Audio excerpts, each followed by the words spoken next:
Thursday that week, I start feeling guilty that I came here for a film festival, and here we are on vacation. So we took the high-speed train back to the festival in enough time to watch another day or two of screenings.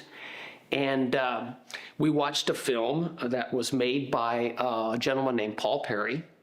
It was called Salvador Dali's Greatest Secret. Just an amazing film about the life and the lifestyle of Salvador Dali that most of us never knew. And her and my wife and I both felt like that film was going to win, and they were in our category. But Saturday night rolled around, awards night rolled around, and they had the nominations popping up on the screen for Best Feature Documentary. And it went to some other film that was made from Southeast Florida. So I was thinking, okay, we're just here, let's have a good time, yeah. Then Best Director of Feature Documentary came up, and we watched the highlight clips, and we're just there, snacking and drinking, and all of a sudden, Falconer, Sport of Kings, and I'm hearing this, and I'm blinking a few times, and my wife's nudging me, and she's got her camera out and everything, and I'm like, what? Oh my God, that's me. I run up there, and I was completely not prepared for it.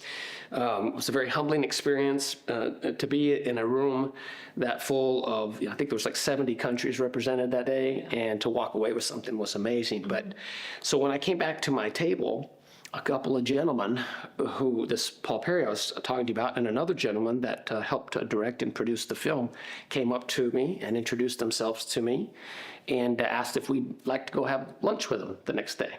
And we said, yeah, for sure. We'll meet you down there around, what time? 11:30? Okay. So the following morning, we got up and we went in to have lunch with a gentleman named Carlos Evaristo and a gentleman named Paul Perry.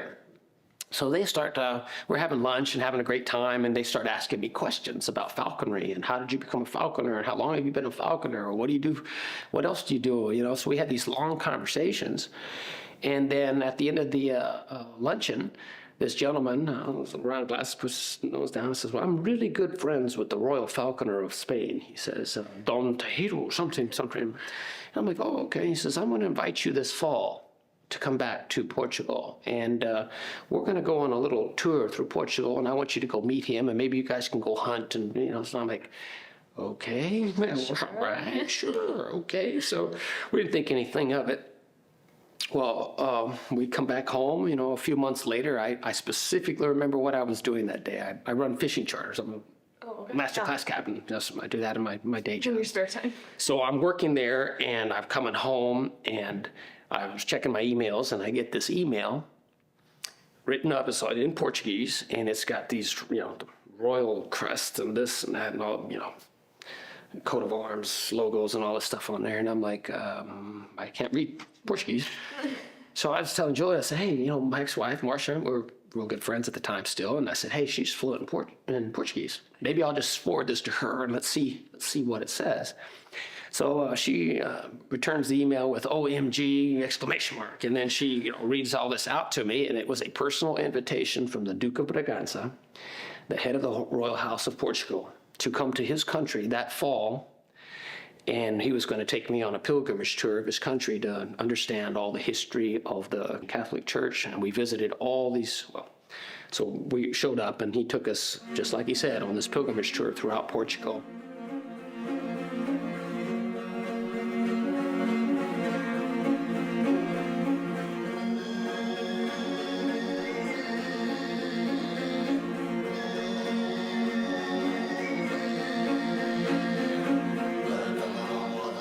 We ended up in Santiago de Compostela, Spain, where other members of the Royal House of Portugal from all over the world, knights and dames from all over the world, and members of the Royal House and the Spanish Royal Houses were combined there for festivities, and we went to Mass, and afterwards we were all taken underneath this massive cathedral, and we ended up in an underground courtroom kind of an area, where they presented 3 investitures that day, and I was one of them. So they knighted me that day as the Royal Falconer of Portugal. And were you expecting that, or was it kind of surprised even when you were there already? It was still kind of in shock about the whole thing, but yes, it was a major surprise to us, and we really didn't know exactly. We're not from that culture, and we don't know too much about it, but it was an amazing experience. And Ever since then, I have been very actively involved with the Royal House of Portugal. I've been to many events and different charities and different functions we've done together.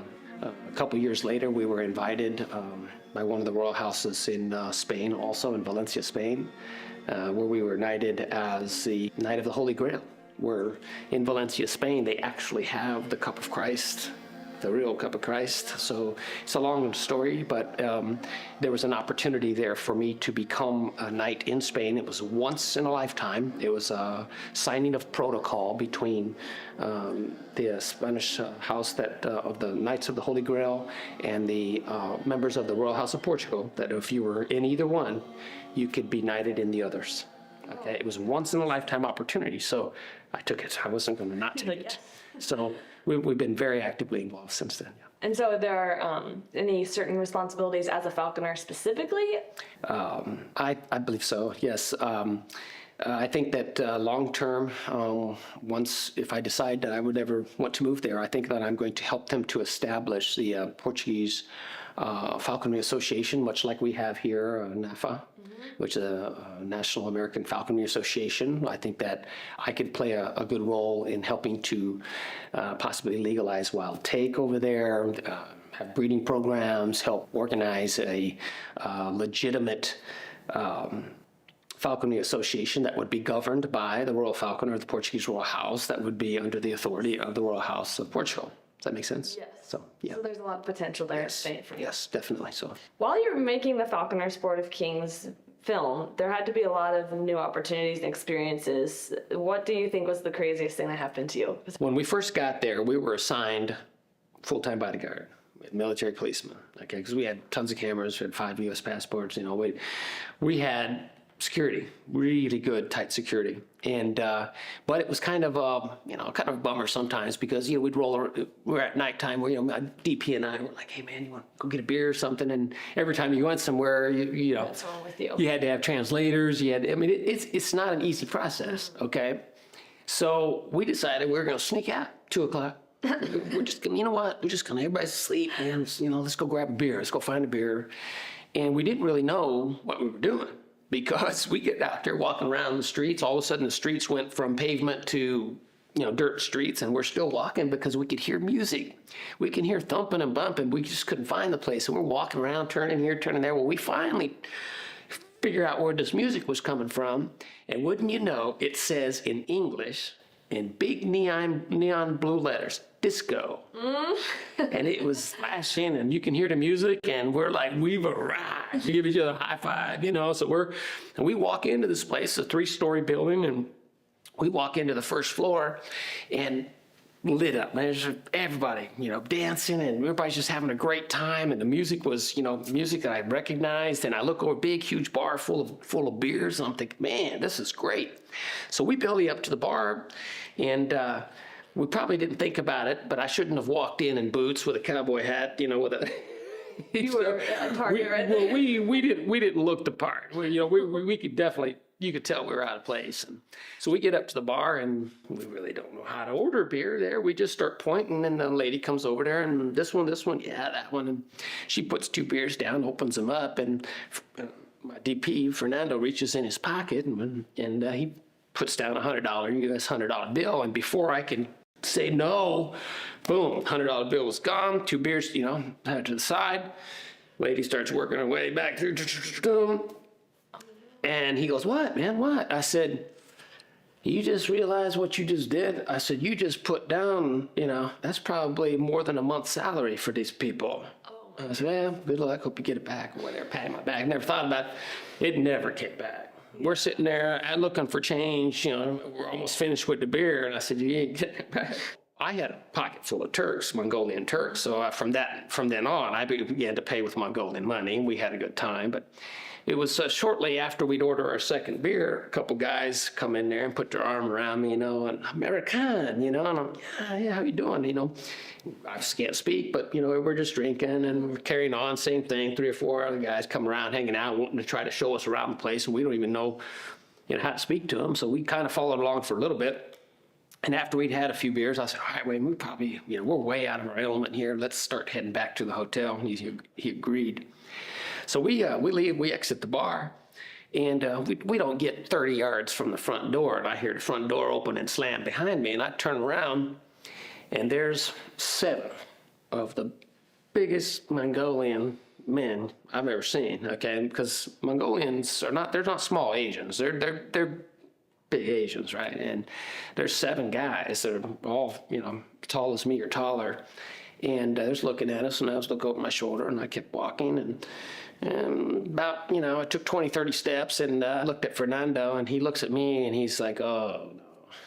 He says, are your spidey senses kicking in, Brochin? I said, yeah, man, they are, because he knows I'm masterclass martial artist, have been all my life, retired from full contact fighting in 2003. And so I was thinking, oh boy, here we go. What's the worst thing that happened? Might get hurt, but I'm gonna have fun doing it. So I'm like, I'll hurt him too. I looked at him and I said, look, don't worry about it. And he's like, okay, man, because I'm not that good. I'm better with the camera than I am with my hands. I said, don't worry about it. Just keep your back to me the whole time. Let me know where you're at at all times, and we'll get out of this. So we're just walking and walking and walking. And I'm thinking, at any minute now, we're gonna throw down. This is it. And I looked off. We'd come to a corner. I looked off to the right, and I saw another sign that said open, and it said it in English, and it was blinking, and it said open. I said, wow, they got to speak English there, or at least they. So we walked over and started walking that way, and I'm thinking the easiest way out of this is to slip into another little bar and sit down, have a beer or two, and just let this whole thing dissipate, and that would be the best way to handle it. So we get up to the bar, and no sooner than we sit down, I hear the front door open. I turn around, and these guys are all peeking inside the door, and and then it's shut, and then a couple minutes later, peeking back inside, and I knew at that point we were being stalked. Okay, yeah. So, but we didn't know anything about it or how to get back to our hotel. By that time, we were already disoriented a little bit. So I heard this lady talk over here and said something to us, and she said hi or something like in English, and I'm like, hi. I said, we'd like a couple beers here, and she actually could speak English. It was broken, but every other word I could understand, she could understand. So we ordered some beers, and then it wasn't too long, though, that she figured out something was happening. She could tell, because people kept coming in and out, and she's like, what's going on here? I said, I think these people want trouble. I think they want to fight us or something. I'm not sure what's going on here, but they followed us from near the bar. That's why we came in here, and I'm trying to. So it wasn't long, and she brought somebody out from management, asked us. It was difficult, but we were able to communicate that we were here to do a film, and we were here, and it wasn't long. Military policemen were coming in the front door. Okay. Did they call them? They did. The manager called military police. They came there. And they ordered the manager to take us back where we came from. Oh. Okay.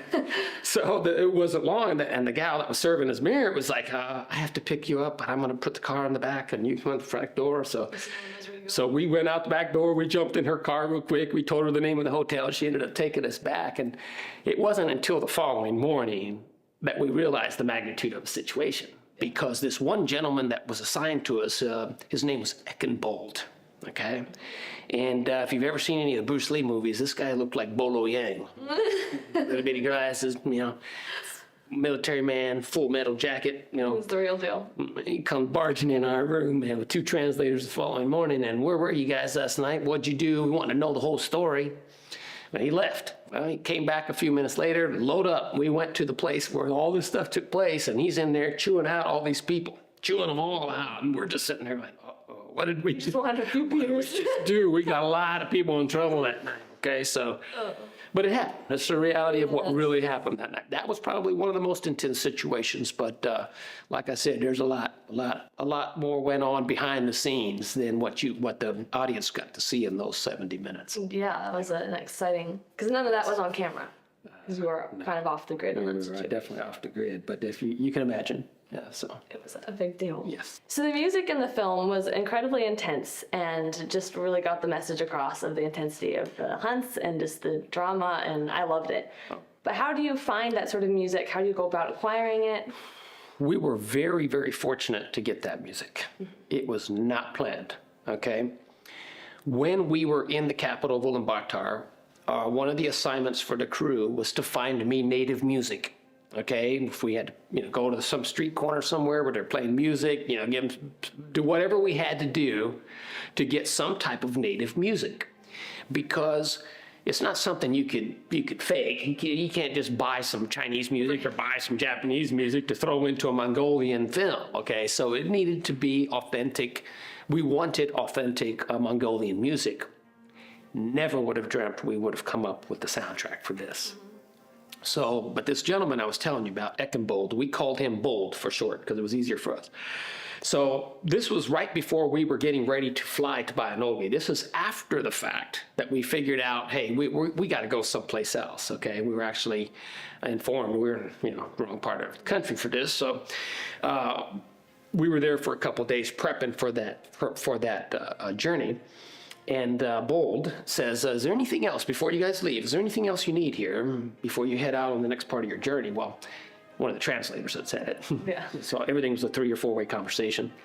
And I looked at him and I told the translator, yeah, we really haven't got any Mongolian music of any kind to go to this. And I explained that we can't really, have non-Mongolian music in here. It's not going to work. Okay, so can you find us some place where we could go do that? Word goes back to him. He understands the question. Phone comes out, a few phone calls. 2 minutes later, we're loading up. Okay, where everybody out, get your equipment, bring this, bring that, bring this. We're like, okay, well, we don't even know what's happening. And we're loading up in 4 big, massive SUVs. Big ones, black tinted windows, okay. I'm sure probably bulletproof glass. I don't know. We're like styling. But the truth of the matter is that there's so much traffic in Ulaanbaatar, we could have got where we were going quicker by walking. I mean, it's like bumper to bumper traffic everywhere. And we're in these massive SUVs and people are passing us up, and then we drive a while and then we're sitting in traffic a while and it's like these same people are passing you up again. I'm like, so anyway, it was like a 2-hour trip to get there. But we pull into this massive compound. We go through these gates and we pull up to this huge compound. We don't know where we're at, but it's got flags everywhere and stuff. And we're pulling up in there and we all get out and we get our equipment and everything. And we start walking up to this big archway and we go through these big, huge, tall doors and we walk in and it's so quiet. And there's like, you could hear a pin drop, right? And we're just walking in there and there's like nothing going on, this big open area. And we're just sitting there waiting. Well, I don't know what we're waiting for. We don't know. And then after a few minutes, we hear this click, click, click, somebody's walking. And we see this gentleman come walking down the stairs, coming towards us, right? And again, it's a fairly large gentleman, green military jacket, both sides, full metal jacket, little bitty glasses, hat. Top-ranking a military official of some kind is coming here to meet us, and we're like, oh boy, and everybody's getting the cameras out. I think something good ready to happen, And I was just like, no, just don't worry about it, just to see what happens first. He comes down and Bold, and this other gentleman begin to talk back and forth, and translator gets involved, and okay, we may have a solution for you, but the gentleman, I can't remember his name, wouldn't be able to pronounce it if I did, says we have to have a meeting first. Okay, so we ended up waiting about 15 or 20 minutes, and then they shuttle us all up these stairs and into this big conference room. And the table must have been 30 feet long. Okay, chairs, big wooden chairs on both sides of it with a microphone in the middle. And they instruct us, so my crew, translators, everybody, we're a team of probably 12 or 13 people on one side sitting in the middle of the conference room. And about 5 minutes later, the same gentleman that met us down there comes walking through the front door, sits down directly across from me. It's just him. Sitting out there, takes his glasses off, sets them on the table, looks at the translator. Translator comes back to me. Why do you need Mongolian music? Oh, that's an easy one. And I tell the translator that we're here to do a world-class documentary on the history and culture of your country regarding eagle mastery and hunting with eagles and how, it's a very important documentary. I told him, I said, and the problem we're facing is we don't have any Mongolian music to go with it, and it would do a disservice to your country and to your culture if we had to try to find something to purchase to put into the movie that wasn't authentic. Yeah. Went back. Translator comes back to me and says, I agree with you. We've got an idea for you. Give me 20 minutes and we'll see what we can do. Okay. So we're waiting there, and about 20 minutes later, the door opened to the conference room, and Here come one at a time. Probably, I would say, between 10 and 15 musicians. I don't know exactly how many because I didn't count them. But here they come in. All of them in traditional dressed up, traditional attire, each with unique instruments. And they line the floor and begin to get ready to play music. And the guy's translator says, okay, set up, here you go. We're recording. And all our eyes are this big, man. We had no idea what we were about ready to receive as a gift to us, okay? This was the equivalent of our Philharmonic Orchestra, as we were now in the presence of the military ensemble that represents the country, okay? And they went to just record it. With one stipulation, no video. Of them. Way too much pride for that. These people play on magnificent stages all over the world. Now they're playing in a little room for us. They did not want their no. Huh? So we agreed to that, no problem, man. We had shotgun mics on backup mics everywhere, digital. All we had was digital audio recorded. We're setting everything up real fast. No way to prep. They didn't have any sound barriers or anything. This was just a big open conference room, and we ready, gave them the red light, and when that music began to play, we were all just in a trance. We were sitting back going, oh my gosh, my DP keeps looking at me like we just hit the mother lode, man. So that is how we ended up with the entire soundtrack. They played for us for about 45, 50 minutes straight, all different styles of music and everything. And afterwards they left, and the gentleman said, good luck with your film, gave us some paperwork, everything, and that was the end of that. That's how we acquired the soundtrack for this movie.